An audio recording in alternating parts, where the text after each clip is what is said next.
प्यारे दोस्तों नमस्कार और एक बार आपका पुनः स्वागत है आपके अपने YouTube channel Rana sir classes में। आज के वीडियो में हम श्रीदेव सुमन उत्तराखंड विश्वविद्यालय बीए 6th सेमेस्टर द्वितीय प्रश्न पत्र हेतु कुछ महत्वपूर्ण बहुविकल्पीय प्रश्नों को देखेंगे। आगामी कुछ दिनों में 6th सेमेस्टर की परीक्षाएं होने वाली है, जिसमें ये महत्वपूर्ण बहुविकल्पीय प्रश्न कहीं ना कहीं आपको परीक्षा में मदद कर सकते हैं। वीडियो को प्रारंभ करने से पूर्व मेरा आपसे निवेदन है कि अगर आपके पास ये वीडियो पहुंचता है तो आप अपने मित्रों को इसे शेयर अवश्य करें ताकि वो भी इसका लाभ ले सकें। आज का जो हमारा पहला प्रश्न है वह है,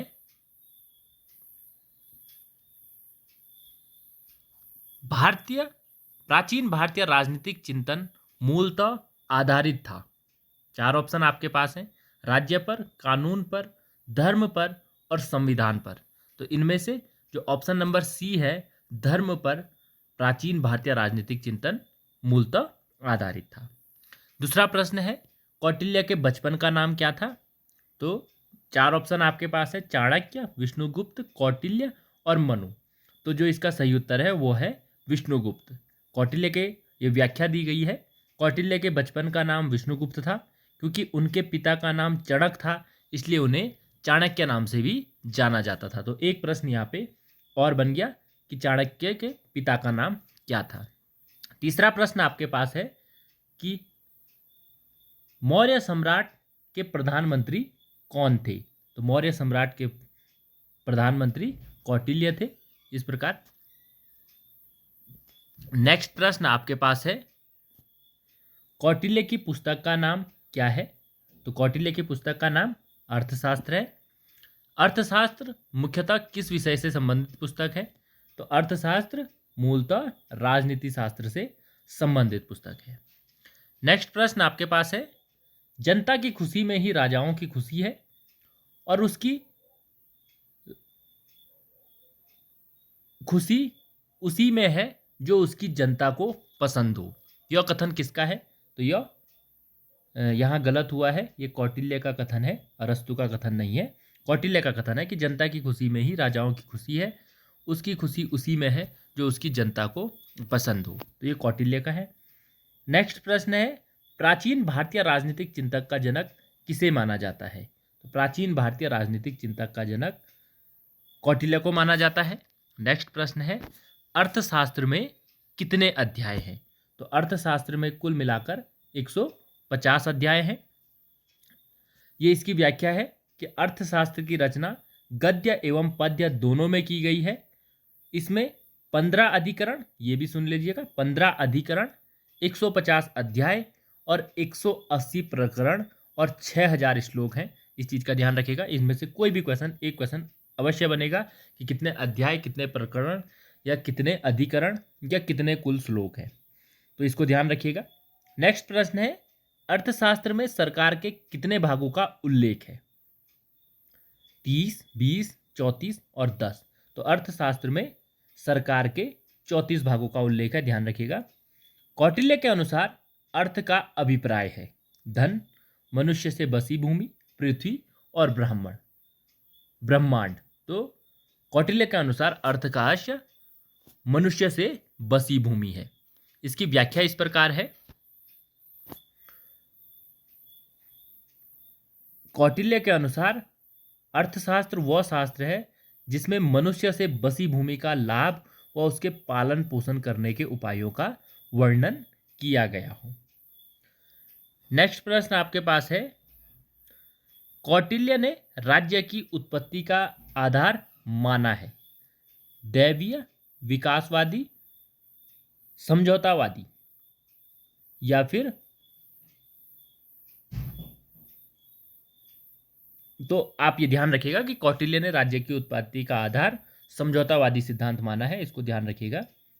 कौटिल्य के अनुसार मनु और जनता के मध्य समझौता होता है और मनु क्या है, उनका राजत्व स्वीकार करता है।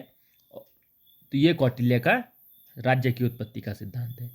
नेक्स्ट प्रश्न है, कौटिल्य के अनुसार राज्य के अंग हैं। तो राज्य के, कौटिल्य के और मनु दोनों के अनुसार राज्य के 7 अंग हैं, इनको ध्यान रखिएगा।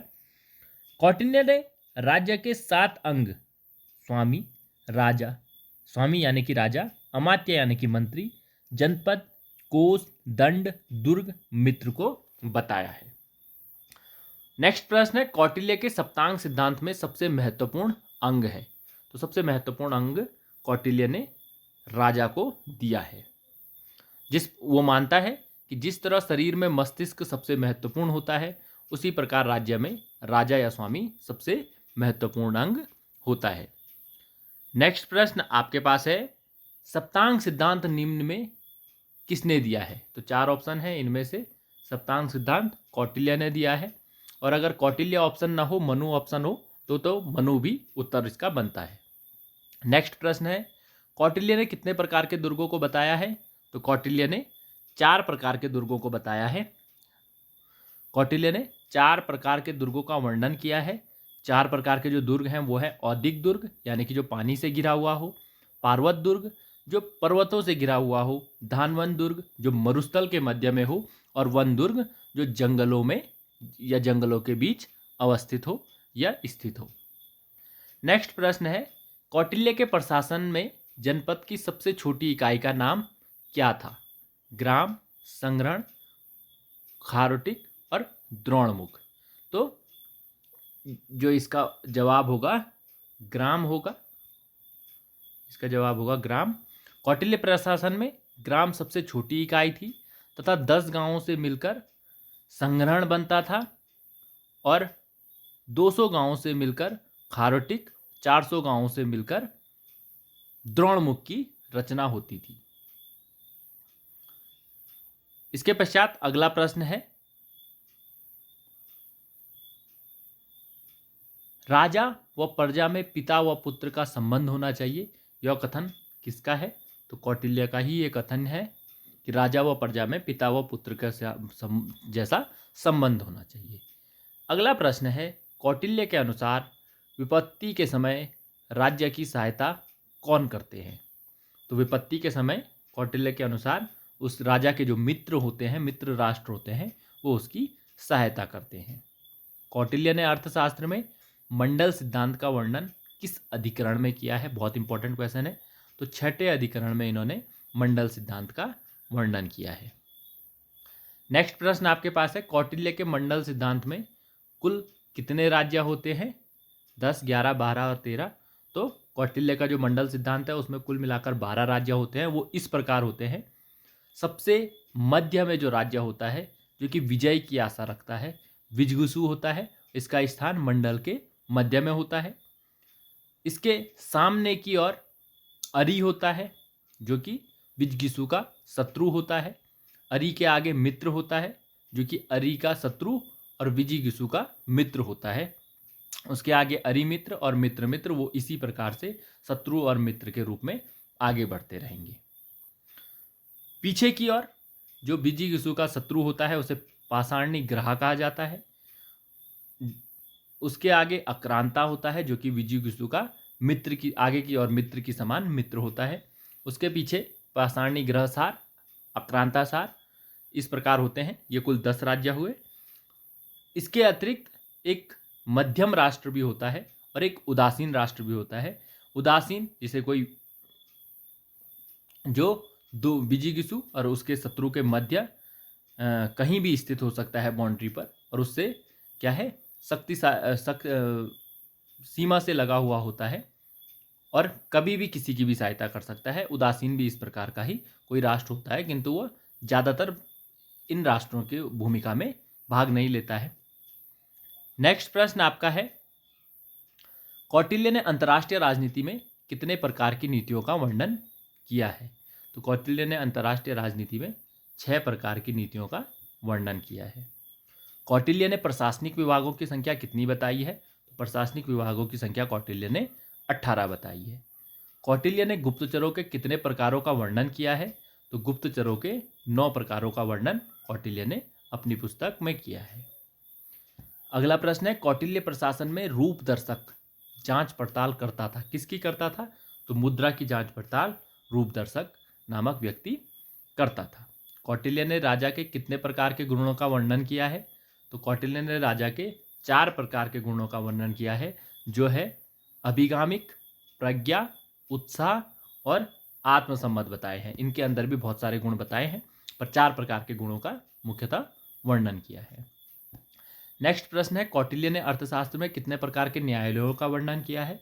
तो कौटिल्य ने अर्थशास्त्र में 4 प्रकार के न्यायालयों का वर्णन किया है, जो कि हैं संधि न्यायालय, संग्रहण न्यायालय, द्रोणमुख न्यायालय और स्थानीय न्यायालय।